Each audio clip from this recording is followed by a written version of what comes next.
আপনি কি ওই মাকড়সার জাল দেখতে পাচ্ছেন? মাকড়সারা ভীষণ পরিশ্রম করে এটা তৈরি করে। নিজের শরীরের রস দিয়ে এই জাল বোনে। আপনি কি এটার উদ্দেশ্য জানেন? আসলে মাকড়সা এই জালে ছোট কীটপতঙ্গ ধরে তাদেরকে খাদ্যরূপে গ্রহণ করে। কিন্তু আপনি কি এই কথা জানেন যে একদিন মাকড়সা নিজেই নিজের জালে জড়িয়ে মৃত্যুবরণ করে থাকে? বলুন, কি করেন আপনি এই জাল দেখতে পেলেই মুছে ফেলেন এর অস্তিত্ব, তাই না? তেমনি অন্যদিকে পাখির বাসা। পাখিরাও ভীষণ পরিশ্রম করে এটা তৈরি করে। কিন্তু যদি পাখি একদিন এটা ছেড়ে চলে যায়, তাহলেও লোকে এটা নষ্ট করে দেয় না। কারণটা কি? এর কারণ হলো এর নির্মাণ জীবন সঞ্চারের জন্য করা হয়েছিল, নষ্ট করার জন্য নয়। তাই মনে রাখবেন, জীবনে আপনার পরিশ্রম যতই বেশি হোক না কেন, যদি আপনার লক্ষ্য শুভ না হয়, তাহলে আপনারও বিনাশ নিশ্চিত। তাই সৃজন করতেই থাকুন আর মুগ্ধ হয়ে বলুন, রাধা রাধা।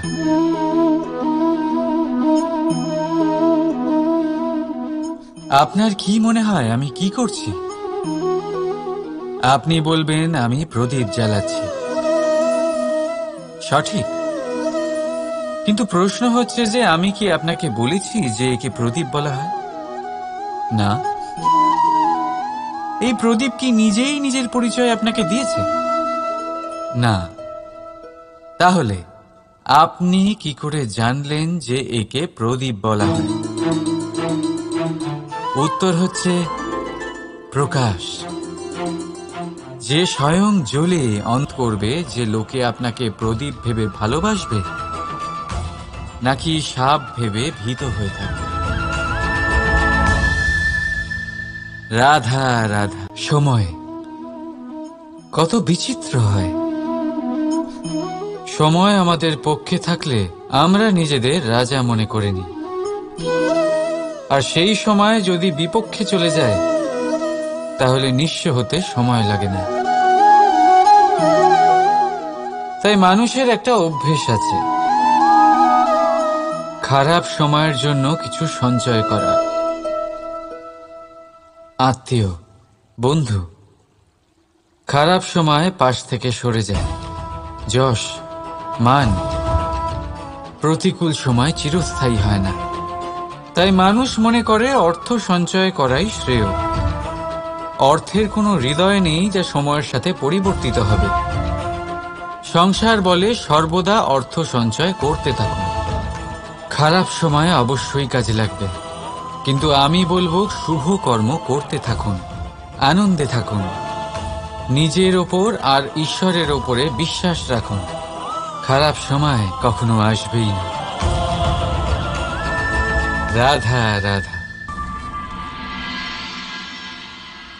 প্রকৃতি মানুষকে এক বিশেষ শক্তি দিয়েছে, অন্য জীবের থেকে বেশি শক্তি দিয়েছে। স্মরণ শক্তি। এই শক্তি মানুষকে অন্য জীবের থেকে ভিন্ন করে, ইতিহাস রচনা করার প্রেরণা দেয়, জ্ঞানকে বংশানুক্রমে এগিয়েও নিয়ে যায়। আর যারা ভুলে যান, অধিকাংশ সময় তারা উপহাস আর দয়ার পাত্র হয়ে যান। কিন্তু এটাই কি প্রকৃত রূপে সত্য? না। এই স্মরণ শক্তি মানুষের বিকাশের সব থেকে বড় বাধা হয়ে দাঁড়ায়। তার মনকে দূষিত করে দেয়। খারাপ অভিজ্ঞতা, কারোর করা বিশ্বাসঘাতকতা, কারোর কটাক্ষ বেশিরভাগ মানুষই ভুলতে পারেন না, আর তারপর প্রতিশোধ নিতে উদ্যত হন। প্রথমে সময় নষ্ট করেন প্রতিশোধের প্রস্তুতিতে, আর তারপর সময় নষ্ট করেন প্রতিশোধ নেওয়ার সুযোগ খুঁজতে। যদি সন্তুষ্টি পেতে চান, যদি জীবনে আনন্দ পেতে চান, তাহলে স্মরণ শক্তির সদ্ব্যবহার করুন। নিজের স্মরণ শক্তিকে চালনা করুন শুধুমাত্র ভালো কথা আর ভালো স্মৃতির দিকে। জীবনে আনন্দ পাবেন। রাধা রাধা।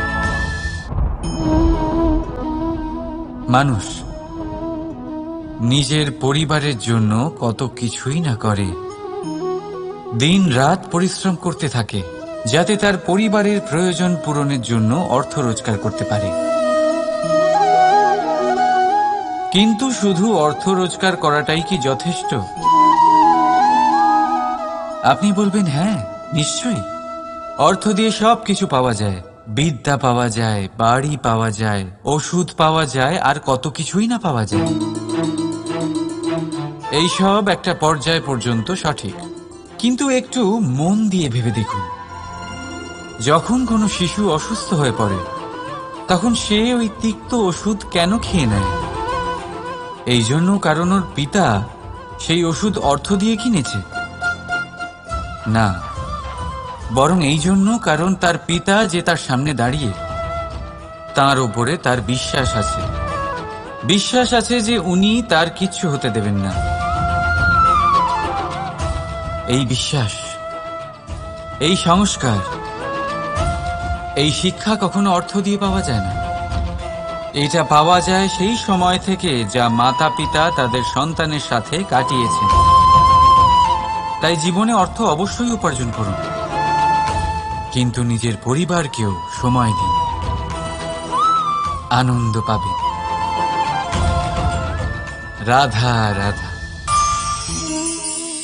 বিরোধিতা এমন এক শব্দ যা শুনে আমরা সবাই ভয় পেতে থাকি। যদি কেউ আমাদের বিরোধিতা করে তা আমাদের সহ্য হয় না। আমরাও কারোর বিরোধিতা করে কোনো শত্রুতা করতে চাই না।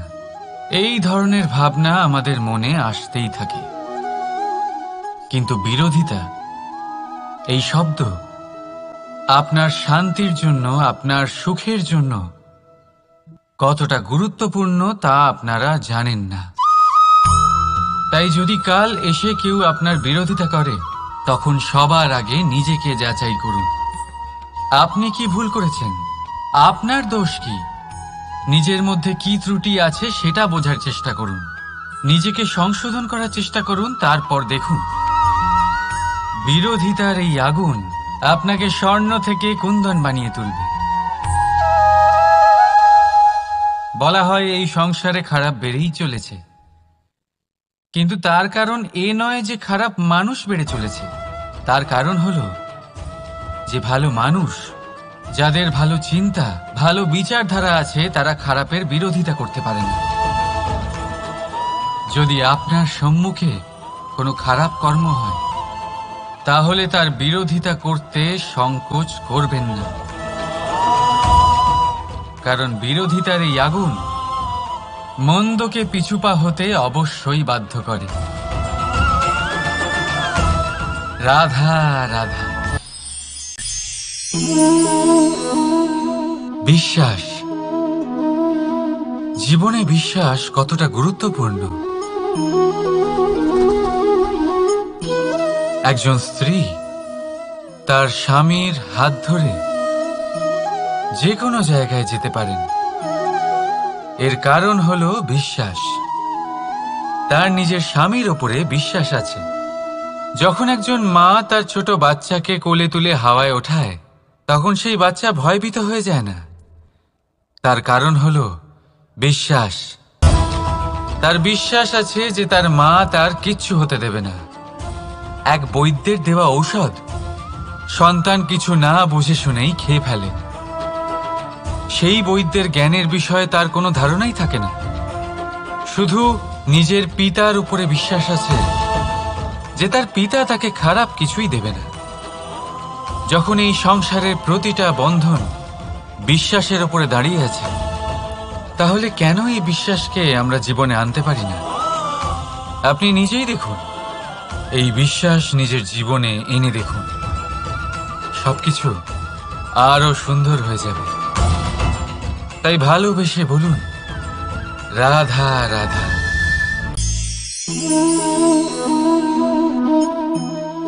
অহংকার, এই শব্দটা সবাই শুনেছেন। বহু মানুষকে আপনি এটা বলতে শুনেছেন যে ওই ব্যক্তির অহংকার আছে, ওই মানুষটির ক্ষমতার অহংকার আছে, ওই ব্যক্তির নিজের রূপ নিয়ে অহংকার আছে, ওই ব্যক্তির নিজের অর্থের অহংকার আছে, ইত্যাদি ইত্যাদি। কিন্তু এই অহংকার, এর অস্তিত্ব হয় কি করে? এবারে একবার এই হাতটা দেখুন। যদি এই হাতের 5 আঙুল উঠে দাঁড়ায়, আশীর্বাদ। আর যদি এই হাতের 5টা আঙুল একসাথে মুঠো হয়ে যায়, শক্তি, সংকটের বিরুদ্ধে ঢাল। কিন্তু এই একটা আঙুল সংকটের কারণ হয়ে দাঁড়াতে পারে। এই একটা আঙুল শত্রুকে আহ্বান জানায়। এবার অহংকার বলে এই শব্দটাই দেখে নিন। আমাদের থেকে আলাদা হয়ে গেলে হয় অহং। অহং অর্থাৎ ব্যক্তির মনে হয় যে সে আপনদের থেকে, নিজের বন্ধুদের এবং সঙ্গীদের থেকে, নিজের পরিবারের থেকে অনেক উপরে, অনেক শ্রেষ্ঠতর সে। কিন্তু মনে রাখবেন, এই অহংকার কোনো ব্যক্তির অস্তিত্বের বিনাশের প্রথম ধাপ। তাই ঝেড়ে ফেলে দিন এই অহংকারকে, আর বিশ্বাস করুন আমাদের ওপর, কারণ তখনই আপনি শান্তি পাবেন। আর সেই শান্তির সাথেই বলে উঠবেন, রাধা রাধা।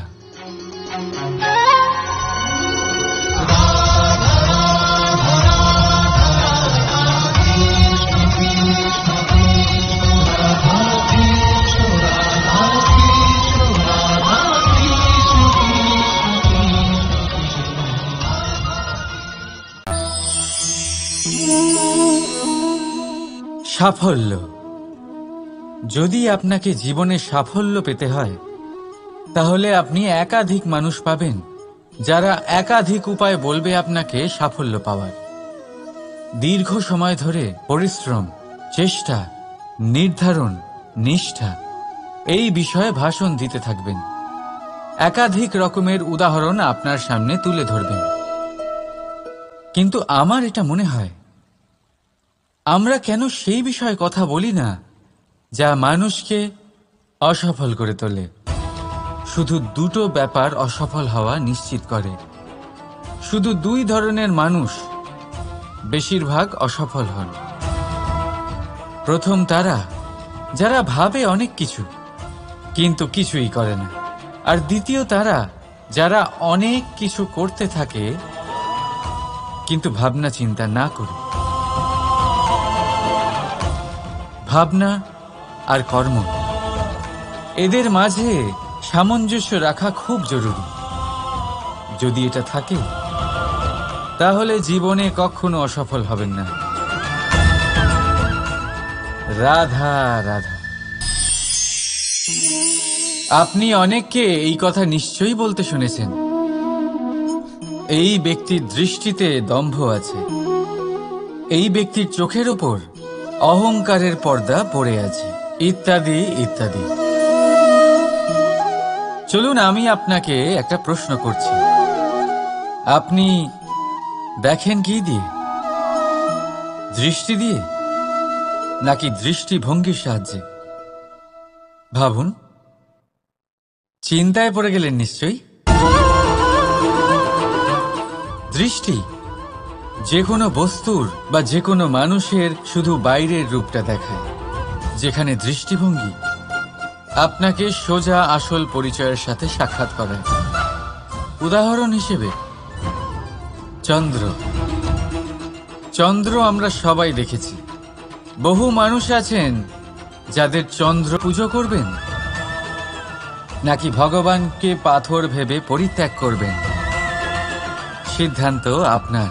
কিন্তু এই সিদ্ধান্ত নির্ভর করে আপনার দৃষ্টিভঙ্গির ওপর।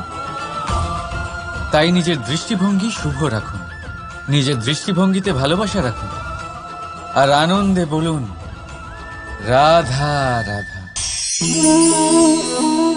বড় বড় রাজমহলের বড় বড় ইমারতের চূড়া কত সুন্দর হয়, কিন্তু আপনি কি কখনো এই বিষয়ে ভেবেছেন যে এই সুন্দর চূড়ায় পৌঁছতে গেলে আপনাকে পৃথিবীতে পা ফেলতেই হবে? সেই সুন্দর চূড়ায় পৌঁছে দীপ্তি পাওয়ার জন্য আপনাকে একটা কঠিন পথ অবলম্বন করতেই হবে।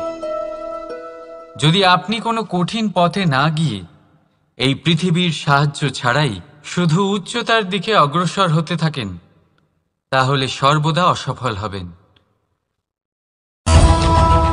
সেই জন্য নিজের স্বপ্ন পূরণের এই যাত্রাতে নিজের পথ কখনোই হারাবেন না, নিজের পথ থেকে সরবেন না। যদি এমন করেন তাহলে তো আপনার স্বপ্ন পূরণ হবেই না, তার সাথে আপনি নিজের পথও হারাবেন। রাধা রাধা। কৌতুক অর্থাৎ হাসি, এটা জীবনে কতটা গুরুত্বপূর্ণ। আমরা সর্বদাই হাসতে চাই, আমরা সর্বদা অন্যের মুখে এই হাসি দেখতে চাই। কিন্তু এই কৌতুক অনেক প্রকারের হয়, আর এই কৌতুকের ভিত্তি কি সেটাও খুব গুরুত্বপূর্ণ। কৌতুক কেবল তখনই পাবেন যখন তা শুদ্ধ মন থেকে আসবে। কৌতুক তখনই পাবেন যখন তা সামনের জনকেও হাসিয়ে তার কষ্ট হরণ করবে। এবারে যদি কৌতুক আর অপমানিত ব্যক্তির মন তিক্ত হয়ে থাকে, তাই মনে রাখবেন যে এই কৌতুক যেন কৌতুকই থাকে, তা উপহাস বা কটাক্ষ না হয়ে যায়। রাধা রাধা। মানুষ এই শব্দের সূচনা হয় মন থেকে, আর সেই জন্যই হয়তো আমাদের এই মন এতটা গুরুত্বপূর্ণ। এবারে দেখুন না, আমাদের মনই সবকিছু চালনা করে। মনই সেই যে কল্পনা করে, মনই সেই যা কল্পনাকে বাস্তবে পরিণত করার জন্য পরিশ্রম করতে আমাদের প্রেরণা যোগায়। মনই সেই যা লোভের জালে জড়িয়ে পড়ে। মনই সেই যা অভিমানের পর্দা দিয়ে ঢেকে যায়। আর এই মনই সেই যা আপনাকে বিনাশের দিকে টেনে নিয়ে যেতে পারে। কিন্তু যদি তা পরোপকার করার ইন্ধন পায়, তাহলে এমন কোনো মহান কাজ নেই যা আপনি করতে পারবেন না। কিন্তু এই মন কি? এটা বোঝানো যায় দুটো শব্দের মাধ্যমে, দুটো সহজ শব্দ। প্রথম, একজন কুশল সেবক। দ্বিতীয়, একজন সংকটপ্রবণ মালিক। যদি আপনার এই মন আপনার নিয়ন্ত্রণে থাকে, তাহলে সে হলো আপনার সেবক, তাই আপনার অস্তিত্ব আছে। কিন্তু যদি আপনার মন আপনার কর্মের ওপরে নিয়ন্ত্রণ করে, তাহলে এই মন আপনার মালিক, আর তখন আপনার বিনাশ নিশ্চিত। তাই নিজের এই মনকে নিয়ন্ত্রণে রাখুন, কিন্তু ভালোবেসে। আসুন আমার সাথে আনন্দে বলুন, রাধা রাধা। এই সূঁচ দেখতে পাচ্ছেন আপনি? এটা শুদ্ধ লোহা দিয়ে তৈরি, বস্ত্র সেলাই করার কাজে লাগে, অস্ত্রোপচারে কাজে লাগে। কিন্তু আপনি কি কখনো ভেবে দেখেছেন এই সূঁচ কিভাবে তৈরি হয়? লোহার এক বড় অংশকে পিটিয়ে পিটিয়ে টেনে টেনে তাকে পাতলা বানানো হয়।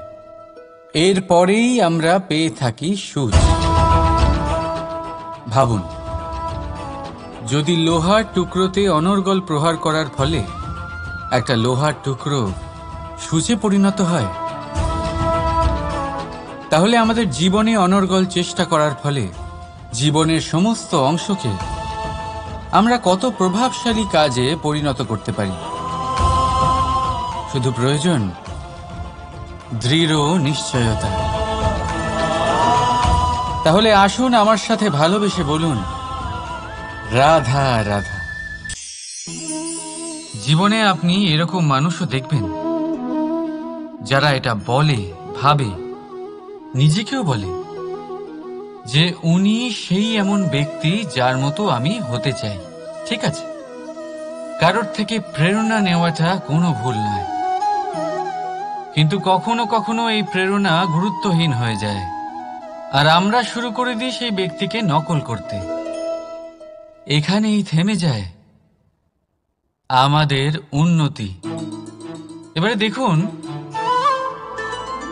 সংসারে শত কোটি রঙের ফুল আছে, কিন্তু তারা কখনো একে অপরকে নকল করে না। নকল করে না তাদের রং, নকল করে না তাদের সুগন্ধ। তাহলে আমরা করি কেন? প্রতিটা ব্যক্তির মধ্যে কোনো না কোনো প্রতিভা অবশ্যই থাকে, যা ফুটিয়ে তোলার সঠিক সময়ও আমাদের কাছে থাকে। কিন্তু সেই মানুষ সেই প্রতিভা নির্মাণ করার পরিবর্তে সময় নষ্ট করে অন্য কারোর মতো হওয়ার জন্য, কাউকে নকল করার জন্য। এটা করবেন না। সময়কে ব্যবহার করুন নিজের অস্তিত্ব নির্মাণ করার জন্য। কারণ কারোর ছায়া হওয়ার থেকে ভালো আপনি কারোর জন্য প্রেরণা হয়ে উঠুন। রাধা রাধা। আমরা সকলে পাথুরে রাস্তা এড়িয়ে চলি, কারণ এই পথের পাথর আমাদের যাত্রা আরো কঠিন করে তোলে, আমাদের পা আহত করে দেয়। কিন্তু একটা গুরুত্বপূর্ণ কথা আমরা ভুলেই যাই, এই কঠিন পথই না শুধু আমাদেরকে নিজেদের দুর্বলতার সাথে পরিচয় করায়, বরং আমাদের শক্ত হওয়ার প্রেরণাও দিতে থাকে। সময়ের সাথে ঠিক এমনটাই হতে থাকে। সবাই ভালো সময়ের অপেক্ষা করতে থাকেন, ভালো সময়ের জন্য পরিশ্রম করেন, তার জন্যই চিন্তা করেন, কিন্তু ভুলে যান যে ভালো সময় বহুবার আমাদের বিবেক নষ্ট করে দেয়। সেখানেই খারাপ সময় আমাদের বুদ্ধিকে সঠিক পথে চালিত করে। রাধা রাধা। ঘোড়াকে যতই প্রশিক্ষণ প্রদান করুন, তার মুখে লাগাম তো পরাতেই হবে। একজন ভালো চালক সেই ঘোড়ার লাগাম মাঝে মাঝে টেনে ধরে, তাকে সঠিক পথে চালিত করতে, যাতে সেই ঘোড়া দিগ্ভ্রান্ত না হয়। এবার একটু ভাবুন, ঠিক এরকমই হয় আমাদের মন। যদি এটা বিবেকের লাগাম দিয়ে মাঝে মাঝে আমরা টেনে না ধরি, তাহলে আমাদের এই মন দিগ্ভ্রান্ত হতে পারে।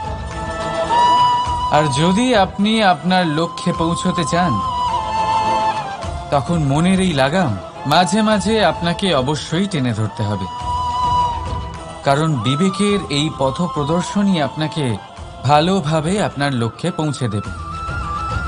মনে রাখবেন, আর আমার সাথে ভালোবেসে বলবেন, রাধা রাধা। আপনি কখনো জাঁতাকল দেখেছেন? তাতে গম পেষা হয়। গমকে এমনভাবে পেষা হয় যাতে আমরা তা খেতে পারি, জীবিত থাকতে পারি। আর যদি আপনি মন দিয়ে দেখেন, তাহলে কলের নিচের অংশ কখনো ঘোরে না, শুধুমাত্র উপরের অংশই ঘোরে। আর তবেই তা গম পিষতে পারে, আর তবেই রুটি তৈরি হতে পারে। কিন্তু ভেবে দেখুন, যদি কলের দুটো অংশই ঘুরতে থাকে, তাহলে কি হবে? তা গম পেশার বদলে একে অপরকে পিষে নিজেদের অস্তিত্ব শেষ করে দেবে। তাই জীবনে কোনো কাজ যখন মন আর মস্তিষ্ক মিশিয়ে করা হয়, তখনই তা সম্পন্ন হয়। কিন্তু যখন বিষয় হলো ভক্তির, তখন মস্তিষ্কের যুক্তির মৌন থাকা প্রয়োজন। আর যখন বিষয় হলো কর্ম আর ন্যায়ের, তখন মনের আবেগের মৌন থাকা প্রয়োজন। তাই মন আর মস্তিষ্কের এই সম্মিলনে সতর্ক থাকবেন। একসাথে অবশ্যই চলবে, কিন্তু একে অপরের বাধা যেন না হয়ে দাঁড়ায়। রাধা রাধা। আমি একটা এমন শব্দ যার অনেকগুলি মানে হয়, যার আসল অর্থ হল অহং। যদি আপনি কথা বলেন সৃষ্টির নির্মাণ নিয়ে, তাহলে আমি ব্রহ্মদেব হয়ে সৃষ্টির নির্মাণ করবে। যদি আপনি কথা বলেন প্রলয়ের, তাহলে সেই আমি মহাদেব হয়ে বিনাশ করবে। এই আমি সঙ্গতিপূর্ণ, কিন্তু শুধু ততক্ষণ যতক্ষণ আপনি এটা সবার সাথে ভাগ করছেন। কিন্তু আমরা বহুবার এর মানে বুঝতে পারি না। এই অহংকে সীমিত করে দিই একটা ব্যক্তি অবধি, শুধু নিজে। আর তখনই জেগে ওঠে অহংকার, যাতে প্রাধান্য পায় শুধুমাত্র আমি, আমরা নয়। আর একজন ব্যক্তি একা না উৎপাদন করতে পারে আর না করতে পারে সৃজন। এবারে দেখুন, বৃষ্টির এক ফোঁটা, তারও অস্তিত্ব আছে, কিন্তু তা ধরিত্রীতে পড়লেই সমাপ্ত হয়ে যায়। কিন্তু যখন ফোঁটাগুলি একসাথে পড়ে, তখন শুরু হয় বর্ষা, আর তখনই তৈরি হয় ধারা। রাধা রাধা। বলুন, কি দেখতে পাচ্ছেন আপনি? আমার হাতের এই সাদা বস্ত্র, নাকি এতে লেগে থাকা এই কালো দাগ? এবারে সত্যি কথা বলতে কি, আপনার নজর সবার আগে এই কালো দাগের উপরে গেছে। ঠিক আছে, এমনই তো হয়। ভীষণ কম মানুষ থাকেন যারা ভাবেন কোনো ব্যক্তি ভীষণ পরিশ্রম করে এই বস্ত্র ধুয়েছেন, এটা শুকিয়েছেন। বেশিরভাগ মানুষের নজর যায় এই দাগের উপরে, ভাবেন যে এটা কি করে লাগলো। কিছুটা এরকমই হয় আমাদের ব্যক্তিত্বের সাথে। আমাদের শুভ কর্মের উপরে আমাদের একটা খারাপ কর্ম ভারী মনে হয়। এবারে ভাবুন, যদি আমি চন্দ্রের কথা বলি, তাহলে তার শীতল আলো দেখার পূর্বে তার কলঙ্ক লক্ষ্য করেন, সেই চাঁদে লেগে থাকা কালো দাগ দেখে নেন। সেই জন্যই বিশেষ করে যারা শুধুমাত্র শুভ চিন্তা করেন আর উপকারী কর্ম যারা করেন, তাদের আমি বলবো সাবধানে থাকবেন। কারণ আপনার একটা খারাপ কর্ম চিরকালের জন্য উদাহরণ হয়ে দাঁড়াবে। রাধা রাধা। এই লক্ষ্য আসলে কি? এই লক্ষ্য তাই যা আমরা পেতে চাই। এই সংসারে সুখী কে হয়? সুখী সেই যে তার লক্ষ্য পেয়ে গেছে। দুঃখী কে হয়? দুঃখী সেই যে তার লক্ষ্য এখনো পায়নি।